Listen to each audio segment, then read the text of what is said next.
పెట్టి మొత్తం భారతదేశ చరిత్రను మార్చి చరిత్ర గతిని మార్చి 10 సంవత్సరాల్లో రాష్ట్రాన్ని దేశంలో నంబర్ 1గా నిలబెట్టినటువంటి ఈ పార్టీ రజతోత్సవ సంబరం అంటే సిల్వర్ జూబ్లీ 25 సంవత్సరాలు గడిచి చేసుకుంటున్నటువంటి సంబరం అది వరంగల్లో చేసుకుంటా ఉన్నాము.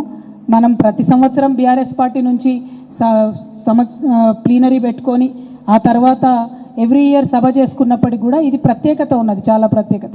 ఈ 25 వసంతాలకు సంబంధించినటువంటి మొత్తం చరిత్రనంతా కూడా యావత్ తెలంగాణ సమాజం నెమరు వేసుకునేటటువంటి సందర్భం ఇది. మేము కూడా బీఆర్ఎస్ పార్టీ నుండి జరిగినటువంటి అనేక ఉద్యమాలు చేసిన త్యాగాలు అన్నిటినీ గుర్తు చేసుకుంటున్నాం. గుర్తు చేసుకోవడమే కాకుండా ఈ ఏప్రిల్ 27 నుంచి మొదలు పెడితే వచ్చే ఏప్రిల్ 27 వరకు కూడా ఈ సంవత్సర కాలం మొత్తం కూడా అనేకమైనటువంటి సాంస్కృతిక కార్యక్రమాలు చేస్తాం. బీఆర్ఎస్ పార్టీకి సంబంధించి మరి కేసీఆర్ గారికి సంబంధించి మొత్తం బీఆర్ఎస్ పార్టీ నడిపించినటువంటి ఉద్యమానికి సంబంధించి అనేకమైనటువంటి అంశాలను కూడా ముందుకు తీసుకొని పోతాం. ఇవాళ పెద్దపల్లి ఆధ్వర్యంలో పెద్దపల్లి జిల్లాలో మరి చాలా పెద్ద సంఖ్యలో బీఆర్ఎస్ పార్టీకి ఎప్పుడైనా మద్దతు లభించింది. ఈ రజతోత్సవ సభకు కూడా మరి పెద్ద ఎత్తున పెద్దపల్లి జిల్లాలో ఉన్నటువంటి అన్ని నియోజకవర్గాల నుంచి, అన్ని మండలాల నుంచి, అన్ని గ్రామాల నుంచి కూడా పెద్ద ఎత్తున కార్యకర్తలు, తెలంగాణ రాష్ట్ర సమితి మంచి కోరుకునేటటువంటి వాళ్ళు, తెలంగాణ రాష్ట్రాన్ని ప్రేమించేటటువంటి ప్రతి ఒక్కరు కూడా ఈ సమావేశానికి రావాలని చెప్పి ప్రత్యేకంగా మేము ఆహ్వానం పలుకుతూ ఉన్నాం. ఎందుకోసం అంటే సభ ఏర్పాట్లే అద్భుతంగా సాగుతూ ఉన్నాయి. దాదాపు 13-1400 ఎకరాల్లో సభాస్థలి ఉండడం, మజ్జిగ ప్యాకెట్లే దాదాపు 20-25 లక్షల పైచీలకు మజ్జిగ ప్యాకెట్లు పెడతా ఉన్నామంటే వచ్చేటటువంటి ప్రజలు ఎంతమంది ఉంటారో, ఆ జనవాహిని ఏ విధంగా ఉంటుందో నిజంగా తెలంగాణ యావత్తు కూడా వచ్చి చూడాల్సినటువంటి ఒక సమావేశంగా, చరిత్రలో నిలిచిపోయేటటువంటి సమావేశంగా ఇది ఉండబోతూ ఉన్నది. అంటే మొన్నటిదాకా మనం కుంభమేళ గురించి మాట్లాడుకున్నాం. ఇవాళ తెలంగాణ కుంభమేళ ఇదని చెప్పుకునేటట్టుగా నిలబడుతుంది. కాబట్టి ప్రజలందరూ కూడా పెద్ద ఎత్తున రావాలని చెప్పి మరొకసారి ఆహ్వానం పలుకుతూ ఉన్నాం.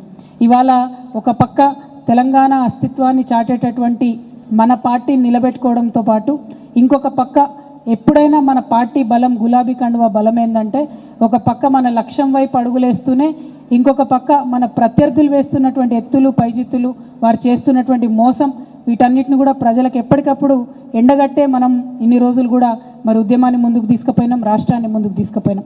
ఇవాళ ఉన్నటువంటి సందర్భంలో ఇప్పుడున్నటువంటి కాంగ్రెస్ ప్రభుత్వం, మరీ ముఖ్యంగా పెద్దపల్లి జిల్లాలో ఉన్నటువంటి నాయకులు, వారు వ్యవహరిస్తున్నటువంటి తీరు, రాష్ట్ర ముఖ్యమంత్రి వ్యవహరిస్తున్నటువంటి తీరు, వీటన్నిటిని గురించి కూడా ఆలోచించుకోవాల్సినటువంటి అవసరం ఉన్నది.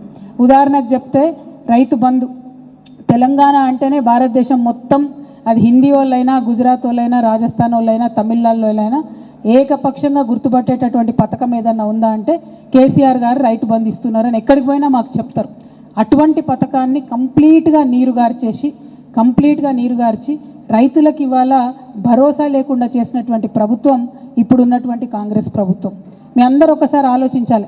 1 ఎకరం ఉన్నటువంటి రైతుకి ఒక 35,000 మనకు రుణమాఫీ అవుతుంది అనుకుంటే ఈ 4 పంటలకు, గత 4 పంటలకు కలిపి చూసుకుంటే ఆల్రెడీ వాళ్ళు చేసినటువంటి హామీ ప్రకారం 40,000 వాళ్ళే ఇవ్వాలి రైతులకు. అంటే 35,000 రుణమాఫీ చేసి 40,000 ఎగ్గొట్టేసారు. దారుణం ఏంటంటే అది 1 ఎకరం ఉన్న రైతుకైనా, 4 ఎకరాలు ఉన్న రైతుకైనా, 10 ఎకరాలు ఉన్న రైతుకైనా ఎవరికి కూడా ఇవాళ వ్యవసాయం చేయాలంటే ధైర్యం రానటువంటి పరిస్థితి. ఎందుకు? ఒకవేళ పంట వేసుకుంటే, మనం నారు పోసుకుంటే మరి తర్వాత నీళ్ళు వస్తాయా రావా తెలియనటువంటి పరిస్థితి, తర్వాత ఎరువు బస్తాలు దొరుకుతాయా దొరకవా తెలియనటువంటి పరిస్థితి, చివరికి వచ్చే దశలో నీళ్ళు ఇస్తారా ఇయ్యగరా తెలియనటువంటి పరిస్థితి. అన్నీ దాటుకొని మనం ధాన్యం చేసి కళ్ళంలా మరి వడ్లు